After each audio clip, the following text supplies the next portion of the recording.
third critical choice that I made on my journey was to build trust. At this point on my journey, I had to build trust in myself first. I had to choose to build trust in myself. And I did that by doing the little things great. And then that made me feel very confident that I could begin to inspire the trust of others. For you, I'd like to break this down maybe into Sure. two components, which is, we'll start with the first.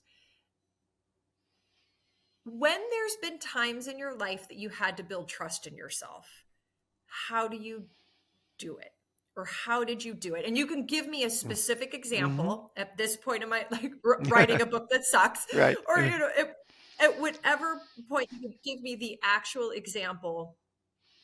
But I also am very interested in how you built the trust in yourself.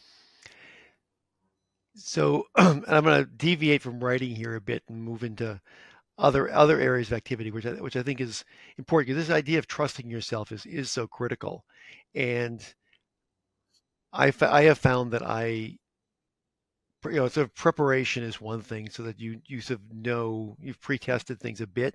But the time that came to mind when I was thinking about your question of building trust was actually my first real speaking opportunity on stage as an adult. Again, I have spoke at my high school graduation, and again, I was not very good, but I got a few laughs. That was good.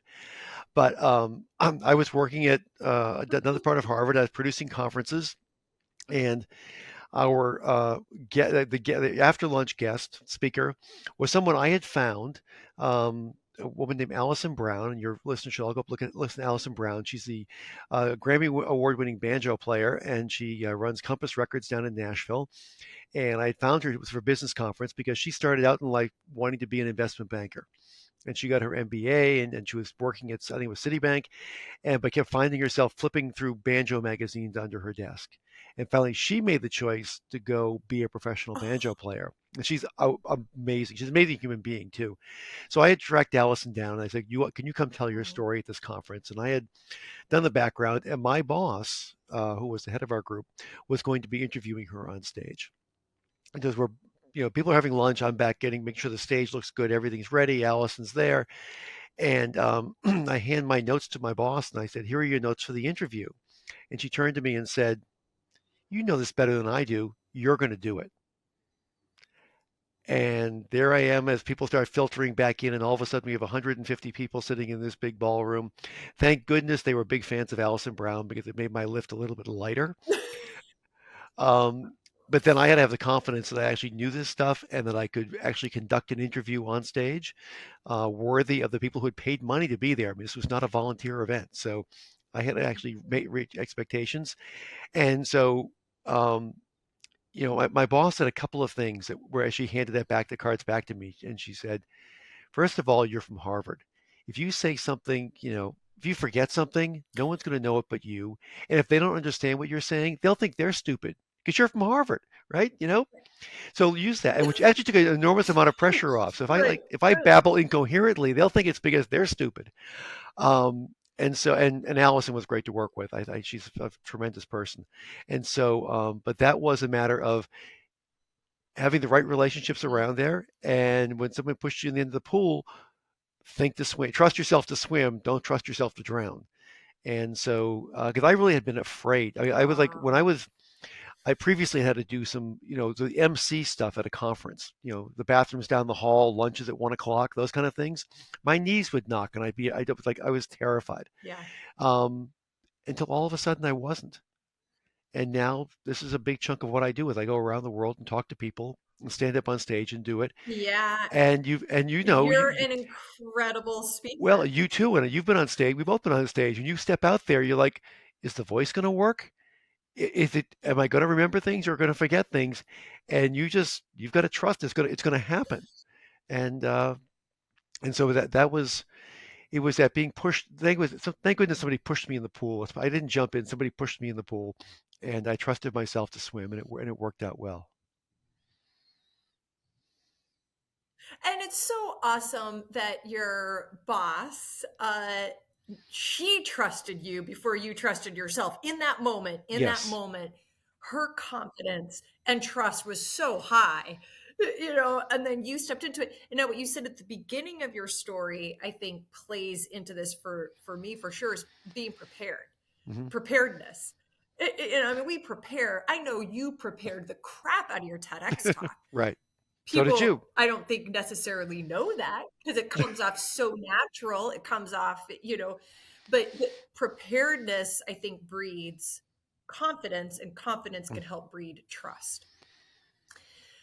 So here's something else that's on my mind, and we didn't prep on this. So if we want to bypass it, we can bypass it. But one of the things I'm thinking about as it relates to you with trust is when I think about your TEDx talk, and this will get to community and belonging as well, our fourth Mhm. choice. But I won't get your words totally right. So I just want to say what my feeling was. My feeling was,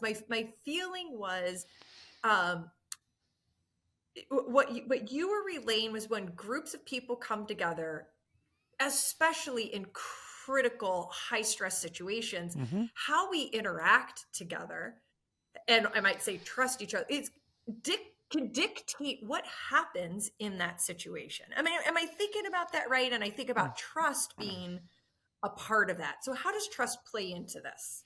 Well, absolutely. And I think, the core of what I was talking about is that we as humans are a social species. We are hardwired to work together.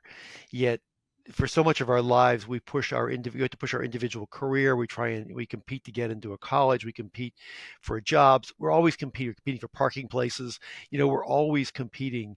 Yet, the essence of who we are as humans is our ability to be together. And that does require enormous amounts of trust, right? You've got to be vulnerable and hope that you and others are predictable in the face of vulnerability. That if I give my trust to you, you'll have my back, and vice versa. And so, I think when you think of Yeah. when things have worked really well, whether you're in a community group or you're in at work or wherever it happens to be, when you really feel like you're part of a community in that setting, how much better it is, how much more uplifting it is, how the positive energy flows, how the emotions are good. And again, when I work with people in crisis situations, I see that the times there's really high performance is there's also really high trust.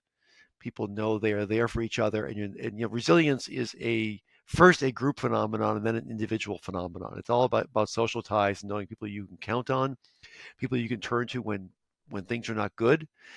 People who will be there to, even if it's just get you that cup of coffee or whatever it is, that you're not there alone.